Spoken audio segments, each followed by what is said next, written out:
90% beginners ripple edit tool और rolling edit tool को same समझते हैं, लेकिन ये दोनों बिल्कुल डिफरेंट टूल्स हैं। रिपल एडिट टूल तो मैंने आपको पिछली क्लास में बता दिया था। अगर किसी ने वो क्लास नहीं ली, यहाँ आई बटन पे क्लिक करके आप मेरी वो क्लास देख सकते हैं। लेकिन आज की क्लास रोलिंग एडिट टूल के नाम। तो आइए स्टार्ट करते हैं।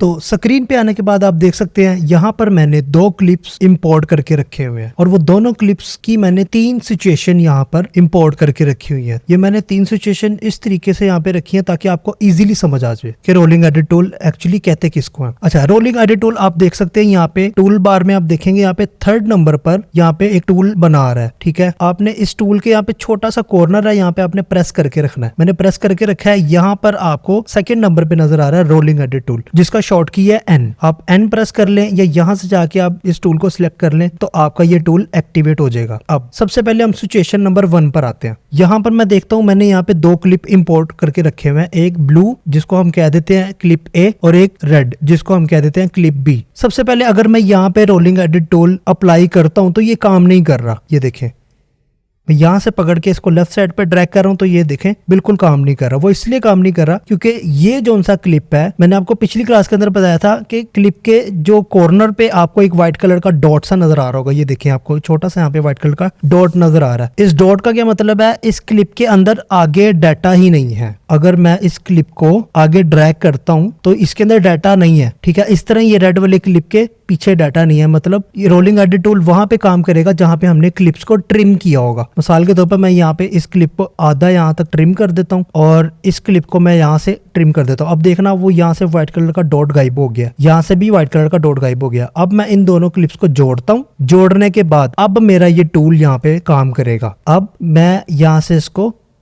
आगे ट्रिम कर सकता हूँ, यहाँ से पीछे ट्रिम कर सकता हूँ। अब यहाँ पे मैं एक चीज बताता हूँ। यहाँ पर ये ब्लू कलर का जो सा क्लिप A है, अगर मैं कट को पकड़ के राइट साइड पे ड्रैग कर रहा हूँ तो यहाँ पर क्या हो रहा है? ये ब्लू कलर के क्लिप के अंदर से डाटा निकल रहा है और रेड कलर के क्लिप को खा रहा है। लाइक रेड कलर का क्लिप यहाँ पे ऑटोमेटिकली ट्रिम हो रहा है। और अगर मैं कट को लेफ्ट साइड पे ड्रैग करता हूँ तो रेड कलर के क्लिप के अंदर से डाटा निकल रहा है और ब्लू वाले क्लिप का जो सा डाटा है उसको ट्रिम कर रहा है। मतलब आप सिंपल वर्ड्स में देख लें कि आप ये जो बीच का जो कट है, हम इस कट को लेफ्ट टू राइट मूव कर सकते हैं। मिसाल के तौर पर इस क्लिप के अंदर अगर वो कुछ बोल रहा है और कुछ लाइन कट हो गई है तो आप वो लाइन ऐड करना चाह रहे हैं तो आप सिंपल रोलिंग एडिट टूल पे जाएं और आप यहाँ से इस कट को थोड़ा सा आगे कर रहे हैं। इसमें क्या होगा? इस क्लिप के अंदर से थोड़ा सा जो डाटा होगा वो वापस आ जाएगा, लेकिन अगले वाले क्लिप का डाटा ट्रिम हो जाएगा। ठीक है, इससे क्या फायदा होगा? अगर आपने बहुत सारी लंबी वीडियोस पे काम किया हुआ है तो जब हम इस कट को आगे पीछे करेंगे तो यहाँ पे जो सा फाइनल ड्यूरेशन है इस वीडियो का, मैं मिसाल के तौर पर यहाँ पे आया हूँ तो यहाँ पे हमारा वीडियो का क्या ड्यूरेशन आ रहा है? 12 सेकंड। ये 12 सेकंड हमारे यहाँ पे सेम रहेंगे, ये टाइम हमारा कम ज्यादा नहीं होगा। ठीक है, मैं सिर्फ ये कट को आगे पीछे कर सकता हूँ।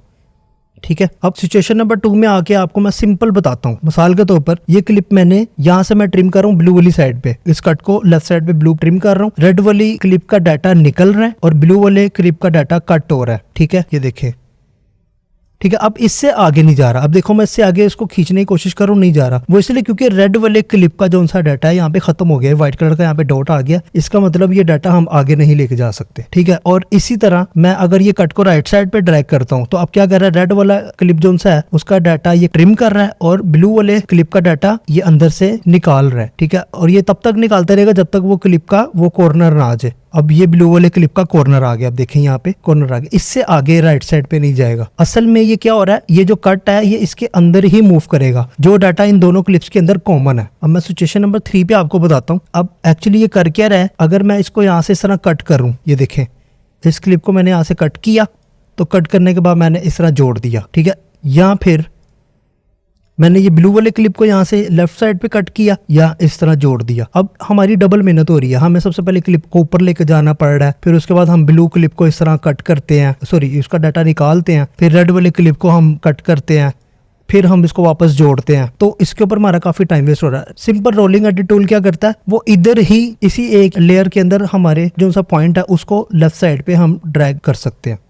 ठीक है, और ज्यादा सिंपल वर्ड्स में अगर आपने समझना है तो मैंने यहाँ पे एक छोटा सा एक ग्राफ बनाया, आप इसको समझ सकते हैं। ये देखें, ग्राफ में अगर आप देखें तो यहाँ पे दो तरह के क्लिप्स मैंने बनाए हुए हैं, एक क्लिप ए एक क्लिप बी। दोनों क्लिप का जो सा टाइम है वो 5 सेकंड है। क्लिप ए का भी टाइम 5 सेकंड है, क्लिप बी का भी टाइम 5 सेकंड है, ठीक है। और इन दोनों को आप देखें तो ये 10 सेकंड का क्लिप है। ये देखें यहाँ पे मैंने एक मार्जिन लाइन लगाई है, यहाँ पे एक मार्जिन लाइन लगाई है, ठीक है। अगर मैं यहाँ पे रिपल एडिट टूल अपना अप्लाई करता हूँ तो ये काम नहीं करेगा, क्योंकि ना क्लिप बी का जो सा डाटा है वो लेफ्ट साइड पे मूव नहीं कर सकता क्योंकि यहाँ पे ये फुल क्लिप है, ना क्लिप ए का डाटा राइट साइड पे मूव कर सकता है क्योंकि क्लिप ए का भी यहाँ पे कॉर्नर शो हुआ है। कॉर्नर शो का मतलब है कि इसके अंदर और डाटा नहीं है, ये फुल क्लिप की ड्यूरेशन यहाँ पे हमें शो कर रहा है। अगर हम नीचे आ जाए, नीचे सेकंड सिचुएशन के अंदर आप देखें तो अब मैंने क्या किया, 4 सेकंड का ए क्लिप है, 4 सेकंड का बी, मतलब मैंने एक एक सेकंड का यहाँ से ट्रिम कर दिया। क्लिप ए यहाँ से मैंने ट्रिम कर दिया, क्लिप बी यहाँ से मैंने ट्रिम कर दिया। अब इसका मतलब मैं 1 सेकंड यहाँ पे ट्रिम कर सकता हूँ रेड को, और यहाँ ब्लू को 1 सेकंड राइट साइड पे ट्रिम कर सकता हूँ, ठीक है। ये बीच वाली जो सी कट वाली लाइन है इसको हम लेफ्ट राइट ड्रैग कर सकते हैं। सिचुएशन नंबर 3 में अगर आप देखें तो ये क्लिप बी यहाँ से यहाँ तक है, ये देखें, और क्लिप ए यहाँ से यहाँ तक है। अब ये जो बीच का जो सा इसका कॉमन एरिया है, हम उस कट को सिर्फ इस कॉमन एरिया के अंदर ही हम इसको लेफ्ट राइट ड्रैग कर सकते हैं, ठीक है। आप ये सिचुएशन नंबर 4 में भी आप देख सकते हैं, या तो आप फुल इस क्लिप को राइट साइड पे ड्रैग करें, ठीक है, 5 सेकंड का इसका क्लिप का ड्यूरेशन निकल आएगा, इसका 3 सेकंड का रह जाएगा, ठीक है। ये रेड वाले क्लिप को आप लेफ्ट साइड पे ड्रैग करें, ठीक है, ब्लू वाला ऑटोमेटिकली ट्रिम हो जाएगा, ब्लू वाले का 3 सेकंड रह जाएगा, इसका 5 सेकंड बाहर निकल आएगा। रोलिंग एडिट टूल के अंदर हम अपनी ड्यूरेशन को बिना छेड़े जो सेंटर का जो कट है उसको लेफ्ट राइट मूव कर सकते हैं। तो उम्मीद है आप लोगों को ये क्लास समझ में आई होगी। अगर किसी को नहीं समझ में आई तो मेरी इंस्टा पे आके मुझे मैसेज कर सकता है। तो ऐसी और वीडियोस देखने के लिए आप मेरे चैनल को लाइक करें, शेयर करें और सब्सक्राइब करें, और मेरे इंस्टा पे जाकर मुझे फॉलो करें। तो मिलते हैं नेक्स्ट वीडियो के अंदर, तब तक के लिए अल्लाह हाफिज।